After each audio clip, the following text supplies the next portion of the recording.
Okay, so can I just ask, just before we get into it, can you put your hands up if you're already building an email list?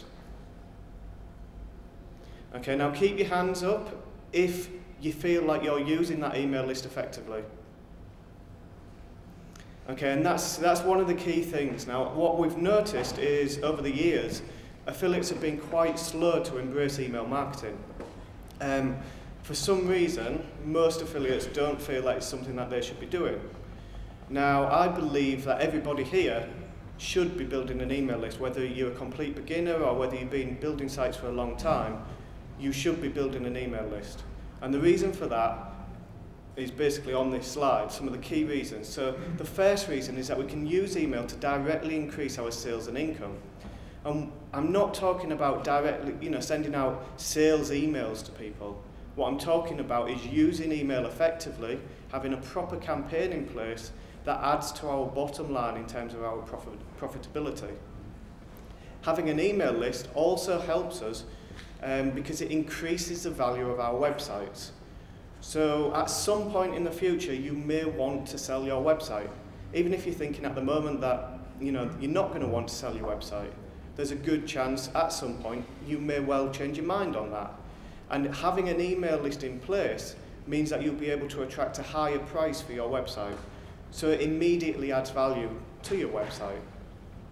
An email list also helps you to increase the trust and credibility, and I'm going to say trust and credibility a lot throughout this presentation because it's a key part of email marketing. And if we can increase our trust and credibility with the people who visit our website, they're more likely to go on and make a purchase and earn us some money. Whether you're selling a product, whether you've got an affiliate site, whatever it is you're doing, you can only sell to people, you can only make money if you've got trust and credibility with the people who come to your website. An email list also allows us to respond very quickly to sudden changes that occur. So, most of us are probably members of MoreNiche. If not, you've seen other affiliate networks. You know that new merchants are launched all of the time. Currently, when a new merchant is launched, if you don't have an email list, what you tend to do is you'll build a new website to try and target traffic for that particular product, or you'll perhaps use an existing website, but either way you're trying to attract new traffic. However, if you've got an email list, it takes maybe 20, 30 minutes to write an email and get that sent out to your list. And let's say you've been building up your list over a number of months, maybe even years. You've got several thousand people that you can immediately send an email to that are potential customers. And the best part is, all of the visitors have been pre-qualified by you. You've built that list. You've built it by people coming to your website. So you know those people are willing, they're interested in that kind of product. It also allows you to respond more quickly to things like merchants being removed from networks or changing their affiliate program. You can quickly recommend an alternative product. If regulation changes come in, you can send out an email and let people know what the changes are. Again, recommend an alternative product, perhaps let them know that a particular product has changed itself to comply with the new regulations.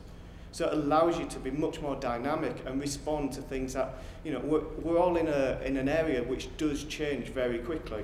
And by having an email list, we're able to also adapt to those changes.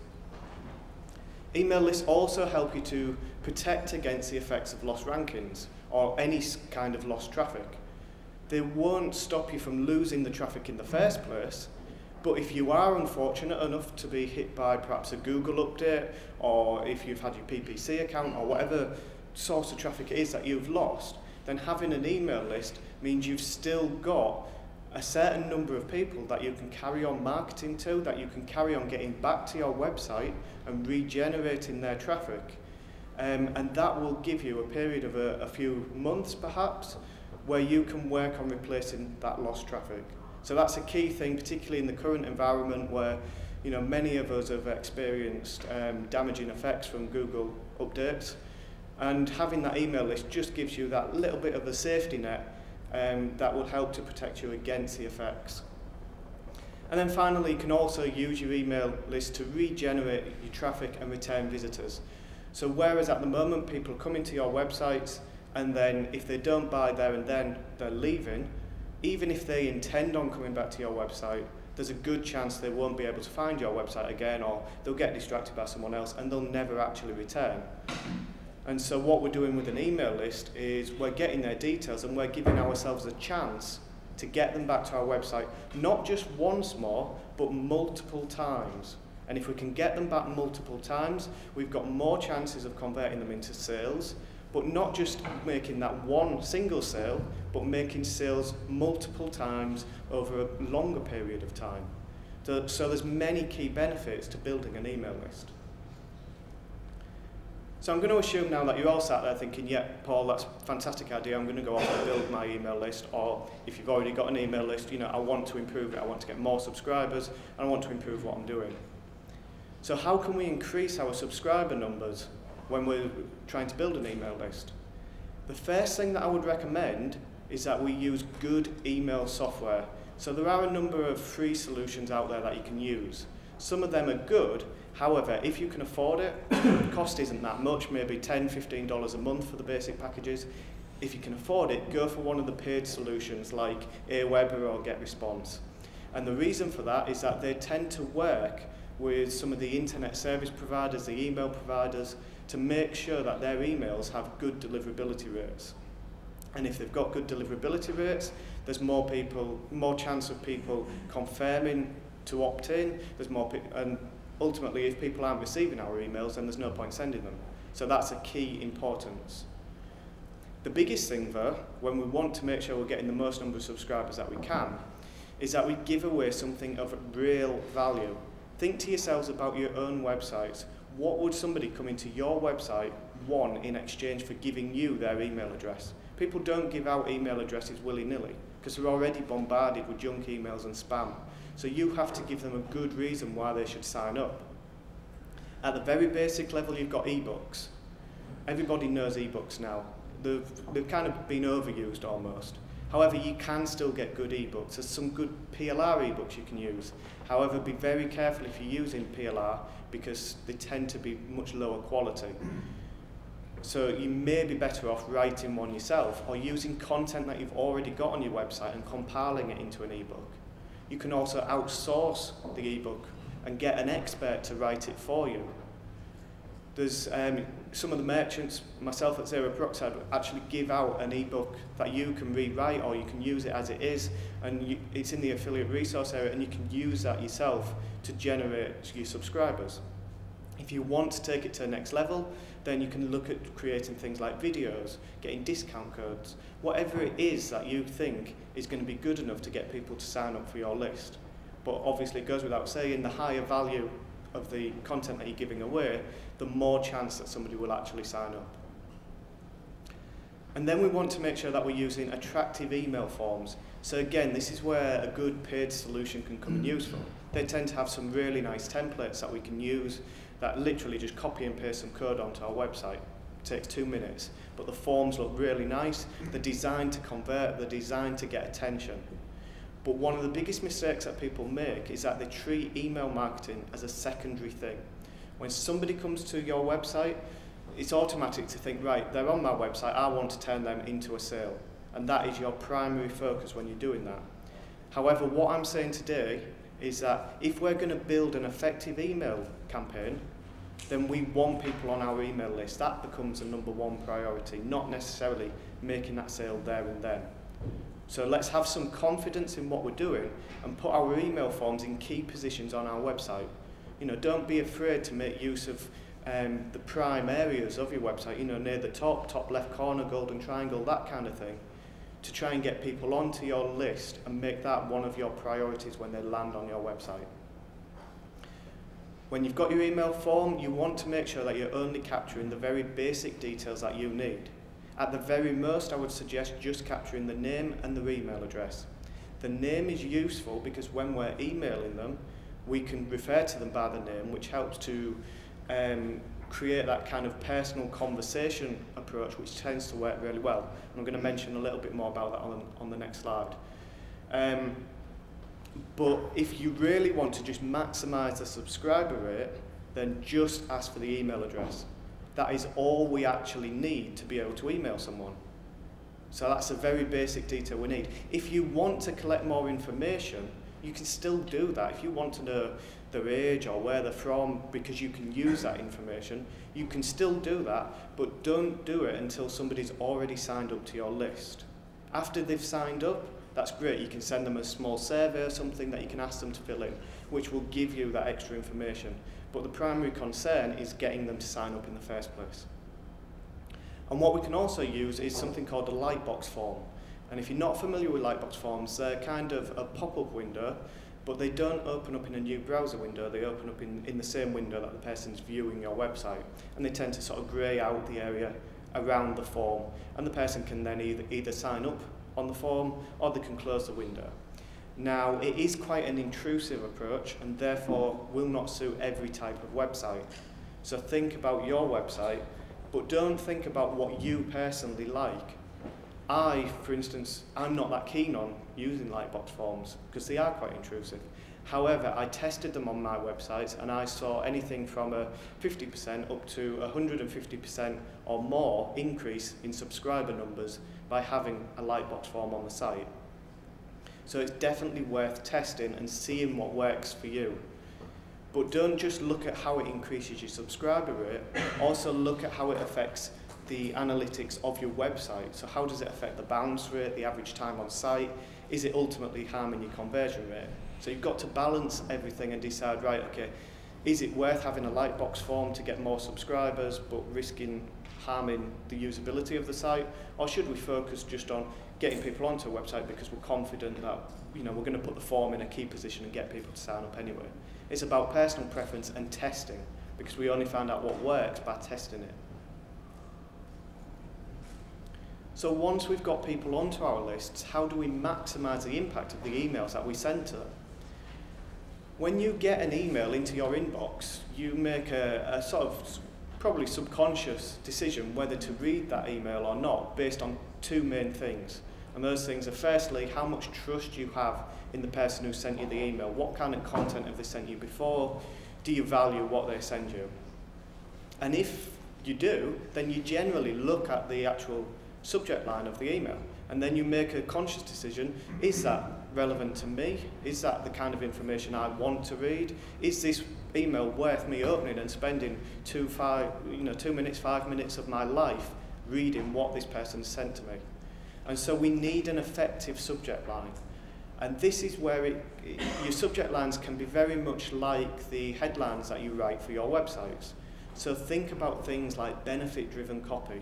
So what benefit is it for somebody to open up the email and read what you've got to say? Use the you focus as well, so you focus language, so that people know that you're talking to them and that the email is relevant to them. And if you can do those two things in nice, short, concise subject lines, then you should be able to get more people to open the emails. What I wouldn't recommend is using the kind of shock tactic that you sometimes see people use. So sometimes you might get emails where they say things like, the truth about the 9/11 attacks. And, more people will open that because they're thinking, oh, this could be interesting. They open it up and then it's actually, an email for some male enhancement product or whatever it is. And it's not actually relevant to a subject line. And all that will do, yes, you might get good open rates by doing that, but all you'll actually do is harm the trust and the credibility with the people who are receiving it. You'll get more unsubscribed, and basically you'll damage your list. So it's not worth doing. You need to create good, effective subject lines that talk to a person and are relevant to the content you're sending them. Okay, I mentioned this on the last slide, writing in a conversational tone of voice. So this, again, may not work for every type of website. If you've got a particularly high authority website, you may find a more formal approach works better for you. Again, it's about testing. However, for most people, you'll probably find that you get good results by using a conversational tone of voice in the emails you send. So that's writing as if you already know the people, as if they're a friend. And again, that's where using the name can come in useful. If you're going to use that approach, then what you want to try and do is continue the conversation over several emails. Think about when you see a friend and you start up a conversation with them. You don't start up completely new conversations all of the time. You often refer back to things that you've discussed in the past.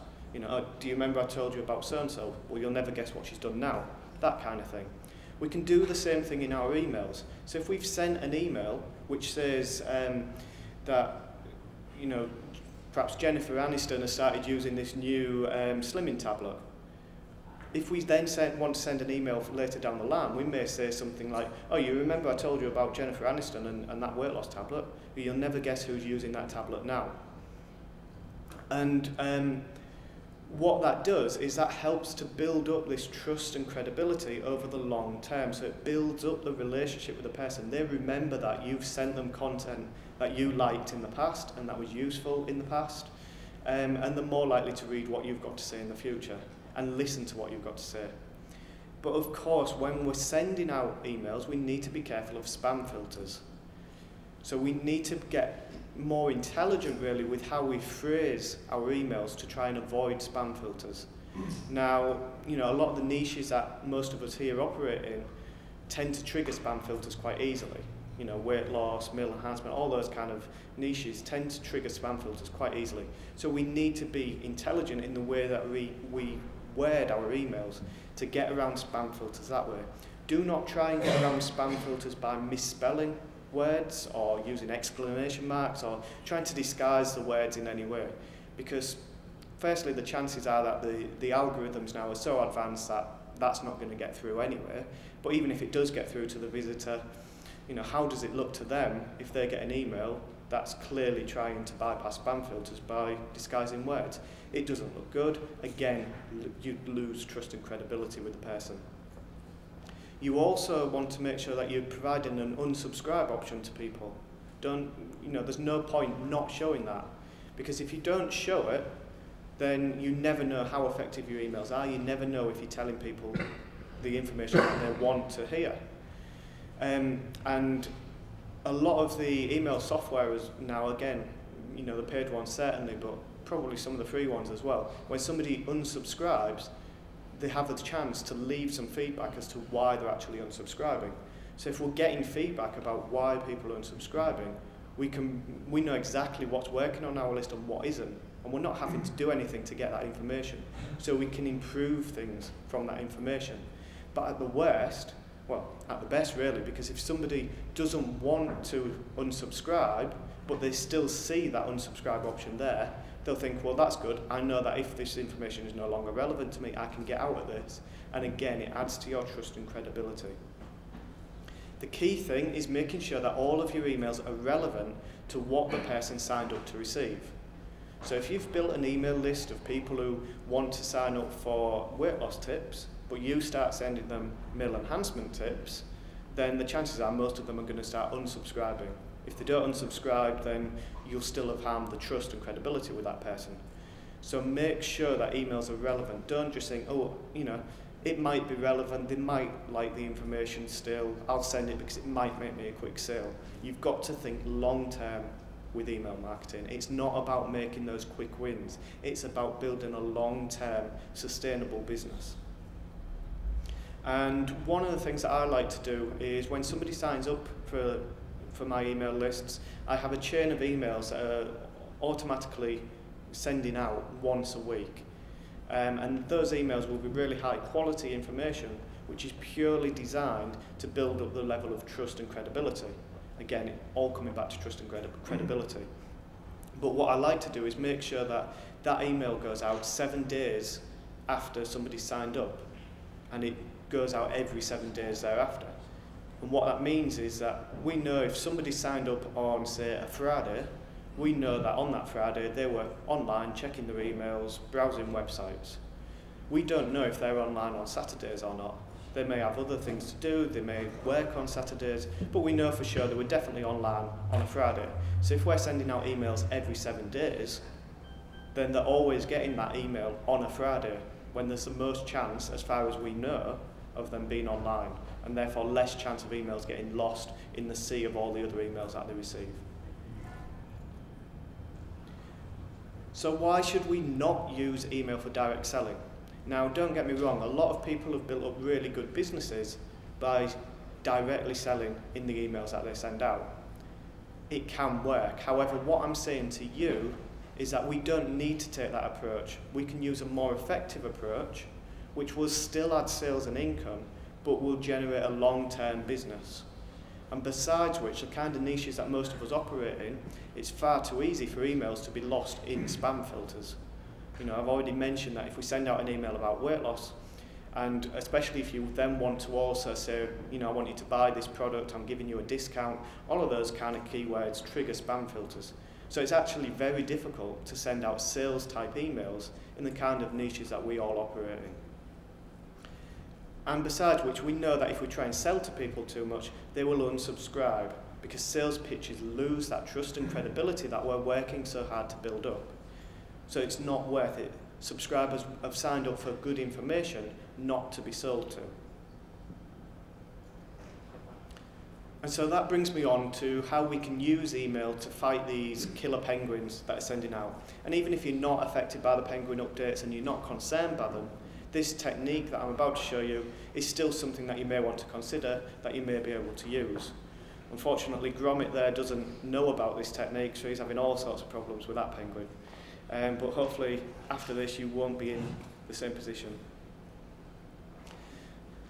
So what I'm suggesting we do is that we create high authority websites that have no attempts to monetize them at all. No affiliate links, no adverts, no banners, no AdSense, nothing. Just good, high quality content. We already know that is what Google want. Google have said that it's nothing new. Google have wanted that since the beginning. They've always said they want to give their users high quality information. Of course they do that. You know, they're a search engine, they rely on that. So let's give Google what they want. We also know that Google aren't that keen on affiliate sites. They see a lot of affiliate sites as poor quality.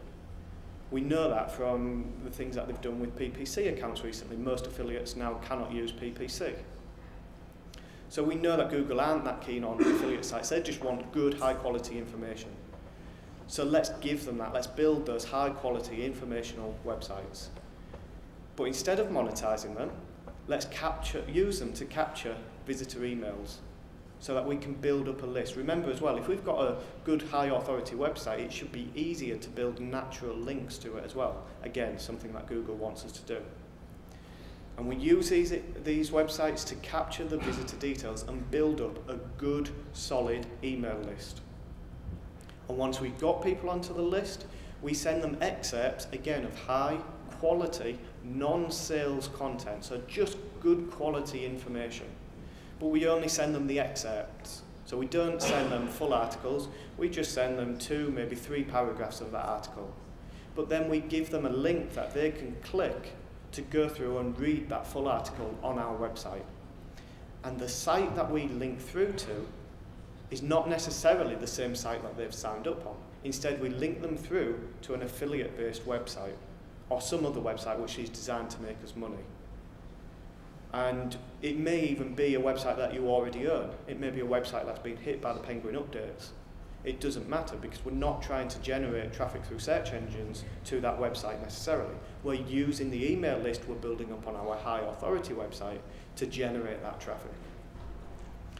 And when they link through and when visitors click through and go through to this review site, perhaps we still don't try and sell within the article because the article is just good quality information so that people who sign up and read the articles are not dissatisfied and don't feel like they're being sold to. But at the end of the article, we give people an option to go through into our sales funnel, which is designed to convert them into sales. So at the end of the article, we might link through to, you know, recommended articles, similar articles, even recommended products, depending on what kind of approach you're taking, what the article is about. And the same thing, you know, you can use the design of the site to try and get people into that funnel as well. The key thing is that we make sure that there's a connection for the visitor between the site they're signed up on and the site that you've linked them through to. We don't want them thinking, oh, I've signed up on this site, I don't recognise this site I'm being linked through to. So we can do things like use the same theme across both sites. We can even have both logos on the review site, so you could say, you know, so-and-so review site in association with so-and-so authority site. You may even mention in the email that you're linking through to, you know, another website you own, or however you want to do it. The key thing is trying to find that way that links it in the visitor's eye so that they understand the connection between the two sites. The only person we do not want to know what the connection is Google or the other search engines. Because there is a thought process that if Google knows that you've got one bad quality site that they've hit by a Penguin update, then they may want to also penalise the other sites that you own.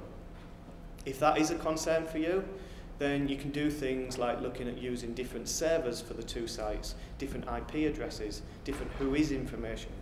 There's lots of things that you can do to keep the two websites as separate as possible in Google's eye. But certainly for the visitors, you want to make sure they're aware of what the connection is. The key thing, of course, is that we do not try and sell in the emails. We just use email to give good, high-quality information that gets people to click through to our affiliate review type websites or whatever kind of approach you're going for, and let that website do the selling. And then finally, what we want to do is we want to make sure that we're testing, improving and analysing the statistics of our campaign and creating better campaigns. And as with anything that we do, it's important that we test and learn what works and what doesn't work. But not only learn what works and what doesn't work, but actually take action as a result of that. There's no good knowing what works or what doesn't work if you don't actually do anything about it. So we need to make sure that we're learning what works and we're actioning it. And some of the things we can look at the open rates of our emails. So our open rate will tell us how much trust and credibility we have with our subscribers and how effective our subject lines are. And although it's very difficult to say because it depends on the niche, the website, the kind of traffic you're getting, a good sort of stat to aim for is about a 20% open rate. And if you can get somewhere near to 20% and then improve upon it from there, then you're not going too far wrong. You also want to look at your click-through rate, because that will tell you how relevant the content is that you're sending out to people, how much they're enjoying it, how interested they are in what you're sending them. And we want to be aiming for, again, it does vary depending on the site, but we want to be aiming for somewhere perhaps around 15% of everybody that you've sent it to, 15% will click through to the website that you've linked to in your email. And then we can also look at the unsubscribe rates, and that will tell us how effective the overall campaign is. Is the information we're sending relevant? Are people reading it? Are they enjoying what we're sending them? It'll give us an overall picture really of how good our email campaign is. And we want to make sure unsubscribe rates are as low as possible. Hopefully less than 1%, hopefully even less than 0.1%, as low as possible. And again, remember to look at the feedback that people are giving you when they unsubscribe.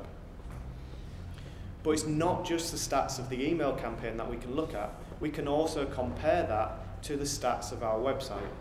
So we can look at the analytics of the website we're linking through to and look at the bounce rate, average time on site, and the pages that people are viewing, and seeing how good a job our website is doing at getting people into our sales funnel and leading them towards a conversion.